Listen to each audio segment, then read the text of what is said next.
Hello दोस्तों। तो आज मैं आप लोगों के लिए एक और नया क्वेश्चन लेके आया हूँ। बहुत इंटरेस्टिंग क्वेश्चन है। और दोस्तों वो क्वेश्चन जो है अलजेब्रिक क्वेश्चन है। तो जैसे कि आप देख पा रहे हैं कि जो क्वेश्चन नंबर 110 है वो एक अलजेब्रिक क्वेश्चन है। और दोस्तों एक टीजीटी मैथमेटिक्स में काफ़ी बार इस टाइप के क्वेश्चन पूछे जाते हैं जिनको हम अलजेब्रिक इक्वेशंस के थ्रू सॉल्व करते हैं, जो काफ़ी लंबी क्वेश्चन हो जाती है, काफ़ी लेंथी क्वेश्चन हो जाता है और थोड़ा बोरिंग टाइप भी दोस्तों ये लगता है। तो आज एक इंटरेस्टिंग वे, एक बहुत ही अच्छे तरीके से मैं आपको इस क्वेश्चन को सॉल्व करने का तरीका बताऊंगा, जो आपको काफ़ी उम्मीद है कि अच्छा लगेगा। तो दोस्तों हम शुरुआत करते हैं क्वेश्चन की। तो दोस्तों क्वेश्चन हम देखते हैं कि क्वेश्चन में दो इक्वेशन दी गई है। जो पहले इक्वेशन दी गई है वो दी गई दोस्तों a plus B plus C equal to 6। और जो दूसरी इक्वेशन दी गई है वो दी गई है A square plus B square equal to 26। तो दोस्तों और हमसे जो पूछा गया है आंसर, वो पूछा गया है कि A B plus B C plus C A का आंसर जोड़ होगा वो कितना होगा। तो दोस्तों आंसर निकालने के लिए हमें ए बी और सी जो तीन वेरिएबल दिए गए इनकी इक्वेशन इनके जो वैल्यू है वो पता होना चाहिए, तब हम इसका आंसर मार्क कर सकते हैं। तो आइए दोस्तों इनको सॉल्व करने की कोशिश करते हैं एक छोटे तरीके की। तो दोस्तों क्वेश्चन में जब भी आपको इक्वेशन कम दी गई हो और उसमें वेरिएबल ज़्यादा हो, तो हम क्या करते हैं कि उनमें से एक वेरिएबल को हम जीरो मान लेते हैं। जैसे कि दोस्तों हमारे यहाँ पर हम देख सकते हैं कि हमारे पास इक्वेशन तो है लेकिन वेरिएबल तीन है, ए बी और सी।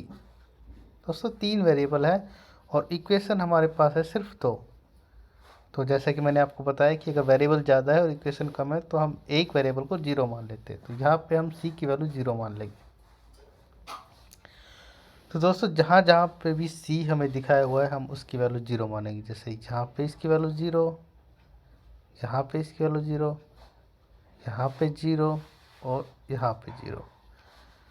तो दोस्तों अगर हम सी की वैल्यू जीरो मानते हैं तो हमारे पास इक्वेशंस क्या निकल के आती है, हमारे पास इक्वेशन निकल के आएगी A plus B equal to 6 और A square plus B square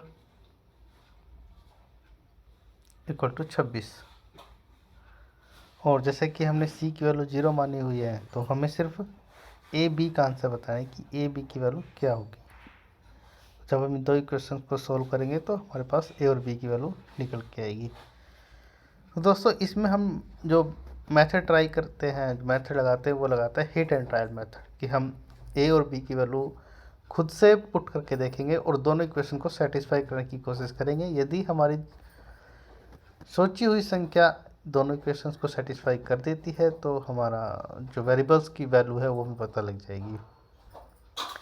तो पहली इक्वेशन हमें देखते हैं ए प्लस बी इक्वल टू 6। तो इसमें हम दोस्तों शुरुआत करते हैं 3 और 3 से।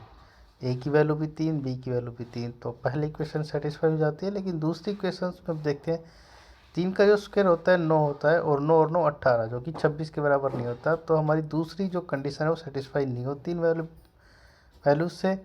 तो हम दूसरी वैल्यू रखते हैं 4 और 2। तो दोस्तों पहली इक्वेशन हमारी सेटिस्फाई हो रही है 4 और 2 6।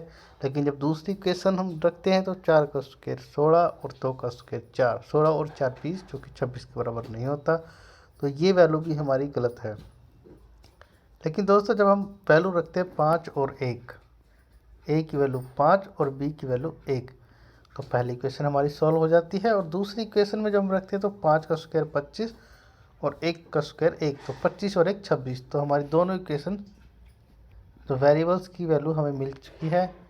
तो हमारी जो वेरिएबल्स की वैल्यू हमारे पास आई है वो आई है ए की वैल्यू 5 और बी की वैल्यू 1। तो ए बी की वैल्यू दोस्तों हमारे पास क्या निकल के आई, ए बी की वैल्यू हो गई 5 गुणा 1 इक्वल टू 5, जो कि हमारा डी ऑप्शन आंसर होता है।